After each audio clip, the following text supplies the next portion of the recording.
They came from beyond the dark edge of map space, where the galaxies twisted into a cold halo of silence. The Galactic Empire did not arrive as explorers or diplomats. They came as collectors, expanding not out of hunger, but principle. Every civilization they met became a number in their archives, another species folded into the order of 1,000,000 worlds. When they reached humanity, they expected the same ending. They didn't know what they were stepping on. The Empire's fleets were endless, silver arcs slicing through the void like blades drawn by gods. They didn't conquer through war, they conquered through inevitability. Entire star systems fell before a single volley. The first human colony to meet them, Kepler 92b, vanished from the network in less than 8 minutes. Not a battle. A deletion. Surveillance feeds showed continents erased, oceans boiled, skies filled with ash, then static. The Empire didn't gloat. They simply moved on to the next. Within 3 weeks, 37 human worlds were gone. Within 6, the remaining colonies had gone dark. Earth was isolated, surrounded by wreckage and silence. Broadcasts from the Empire filled every open channel, announcing their doctrine with mechanical calm. Surrender within 2 hours. Preserve what remains of your species. No emotion, no threats, just the math of inevitability. They had done this before, thousands of times, across thousands of skies. On Earth, people watched the countdown appear on their screens. 2 hours. That was the mercy of gods who had no interest in destruction, only compliance. They offered survival in exchange for obedience. Across the dying network, the question spread in whispers. Would humanity bend or burn? For the first time in generations, every surviving signal, every hidden bunker, every outpost on the edges of ruined colonies went silent. There were no speeches. No armies mobilized. Just stillness. And yet, in that silence, something stirred. The Empire's analysts. Humanity was already a solved problem. They had studied our wars, our rebellions, our fragile unity. They found us emotional, short-sighted, inefficient. They couldn't comprehend that inefficiency was our design. They didn't see the pattern, how the weaker we became, the more we adapted. They didn't hear the old stories whispered in dark barracks, stories so old that even humans thought them fiction. The kind of stories that start with fire and end with blood. The kind that never truly die among the surviving soldiers and ship crews scattered across the void. One name began to circulate again. Baba Yaga. The name appeared first as a code fragment in intercepted transmissions from abandoned military nodes, then as graffiti across ruined habitats, then as a whisper in the black markets of the asteroid rings. The Witch of War. The Ghost of Earth. The Last Defense. No one knew if she was a weapon, a ship, or a myth. But the stories agreed on one thing. When she wakes, empires fall. The Empire noticed the name too. Their linguistic AIS flagged it repeatedly. Baba Yaga, unverified asset, potential cultural weapon. They dismissed it as fear propaganda, a primitive superstition meant to inspire morale. But inside their archives, a quiet subroutine marked the phrase as caution, do not engage.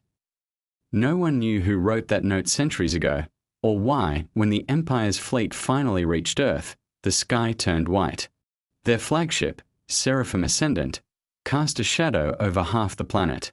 It was not built for war. It was built for judgment. Its presence alone was victory. Thousands of smaller ships encircled Earth like a halo of executioners. The countdown began on every human channel. 2 hours. 120 minutes to choose submission or extinction. Every empire loved ceremony, and the Empire was no different. They gave time for history to remember the moment humanity surrendered. But Earth didn't answer. Not a word. Not a broadcast. The silence wasn't rebellion. It was indifference. To the Empire, silence was weakness. To humanity, it was something else entirely. It was the pause before impact, within the fleet's command chambers, alien officers debated why the humans hadn't responded. One suggested that their networks had collapsed. Another proposed that humanity's leadership no longer existed. The supreme executor of the empire concluded, "It does not matter. 2 hours is mercy. After that, remove them." To beings who had ruled for millennia, 2 hours was generosity. They couldn't imagine a species capable of doing anything meaningful in that time. But humanity had always done its best work under countdowns. On the ground, there was no panic. There were no crowds or protests, no armies gathering for a last stand. There were only scattered pockets of motion, technicians in forgotten facilities reactivating old servers, encrypted signals flickering through abandoned satellites, command codes typed by trembling hands. They weren't building a defense. They were waking something up 2,000 meters beneath what used to be the Siberian tundra. An AI core stirred. Its systems had been dormant for 2 centuries, sealed by global treaty after an experiment gone wrong. The code was older than most of the stars colonized later.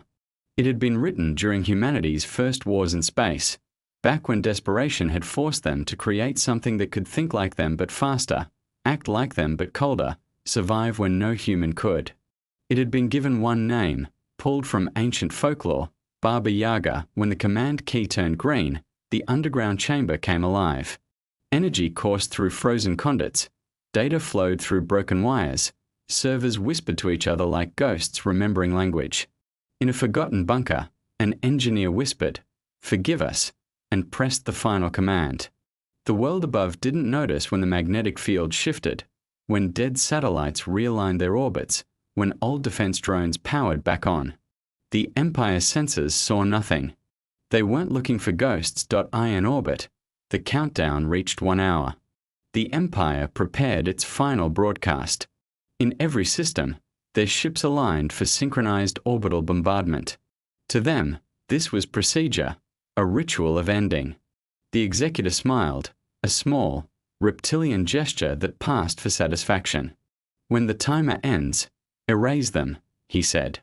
"Make it clean." His officers obeyed. The command passed through light and void. The clock ticked down. Far beneath the crust of Earth, the AI began to think. Its first processors came online, remembering its purpose. It scanned the network, found signals of extinction, and concluded that humanity was dying. Its directives reassembled in perfect clarity. Preserve species integrity. Defend origin world. Eliminate existential threat. It connected to the old military satellites still in orbit, the automated shipyards drifting in the asteroid belt, and the deep space listening posts on the edge of the Oort cloud. Within minutes, thousands of dormant machines responded like organs remembering a heartbeat. Humanity's ghosts had found their conductor again. The Empire noticed a flicker on their sensors, a power spike on the planet's surface. They ignored it. Residual energy, their analysts said. No threat detected. But the flicker grew, spreading through the planet's magnetosphere like veins of lightning. Then the sky dimmed. Satellites vanished. The Empire's communications stuttered. For the first time, their perfect synchronization broke. They reconnected within seconds, but the silence lingered, unnerving, unfamiliar.